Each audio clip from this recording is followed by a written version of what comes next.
C'est dans le nord de la France que nous avons rencontré M. Jules Roucou, qui a passé 40 ans à travailler dans les docks du port de Rouen. Né dans les taudis de la rue des Arpents, il a été livré à lui-même dès l'âge de 13 ans.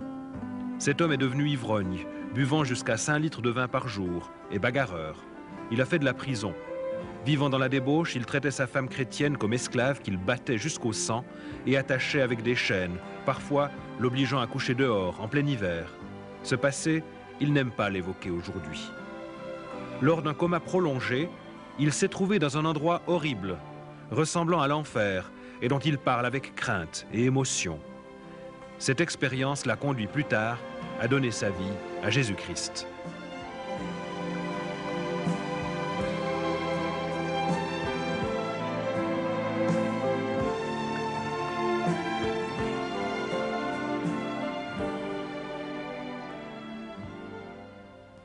Je suis né à Rouen, d'une famille très pauvre. Dès mon plus jeune âge, il fallait que je trouve de la nourriture pour nourrir mes frères et mes sœurs, ainsi que mes parents. À l'âge de 13 ans, je travaillais sur les ports et docks de Rouen, à tirer des mulets, des fûts de vin, à décharger des bateaux de vin. J'ai commencé à boire à cet âge-là. Par la suite, je suis devenu un voyou. À l'âge de 17 ans, je connaissais les filles de joie. À l'âge de 17 ans et demi, je me suis engagé pour l'armée, dans l'armée française.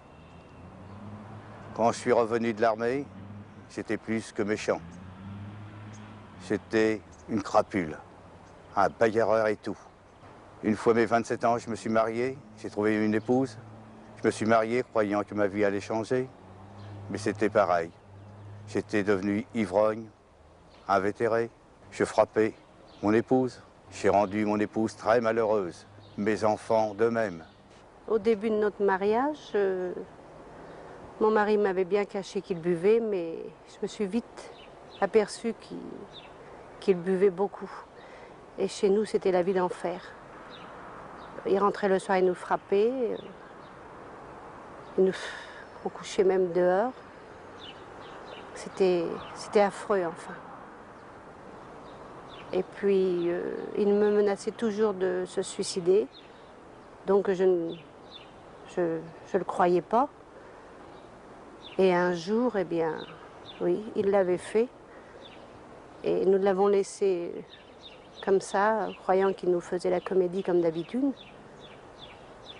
Mais Dieu, tout d'un coup, m'a montré qu'il n'était pas comme d'habitude. Et quand je l'ai vu, ses yeux étaient ressortis de la tête, son visage gonflé, c'était terrible. Et aussitôt, j'ai appelé mes enfants et on a appelé le SAMU. Le SAMU, pour eux, c'était un homme comme déjà mort. Et ils me l'ont transporté tout de même et il est resté 36 heures dans le coma. Et c'est un peu plus tard, oui, un bon bout de temps plus tard que... Comme après, il est devenu chrétien, bien sûr, qu'il m'a dit qu'il avait vu des choses affreuses pendant son coma. C'était terrible, enfin. Finalement, hein, j'en ai eu marre de cette vie. Ici, dans cette maison, j'ai voulu m'empoisonner, me supprimer. J'ai avalé une poignée de cachets. Je me suis retrouvé dans le coma. J'ai été 36 heures dans ce coma. Et dans ce coma, c'est affreux. Je me suis retrouvé dans l'enfer.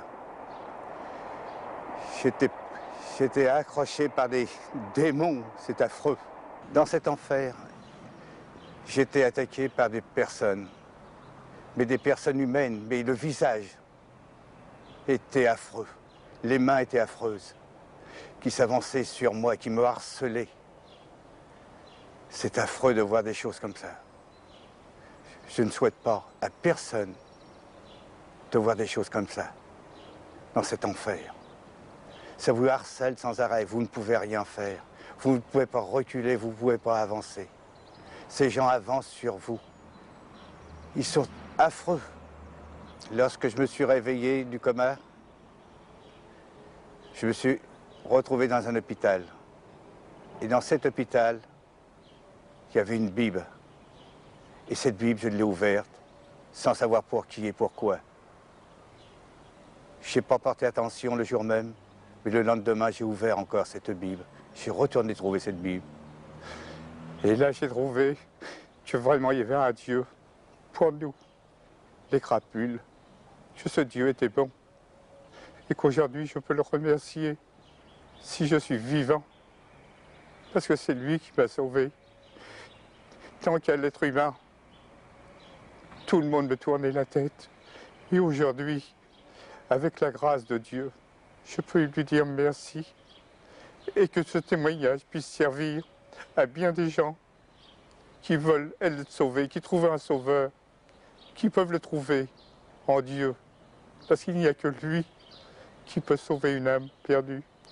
Je le remercie de tout cœur.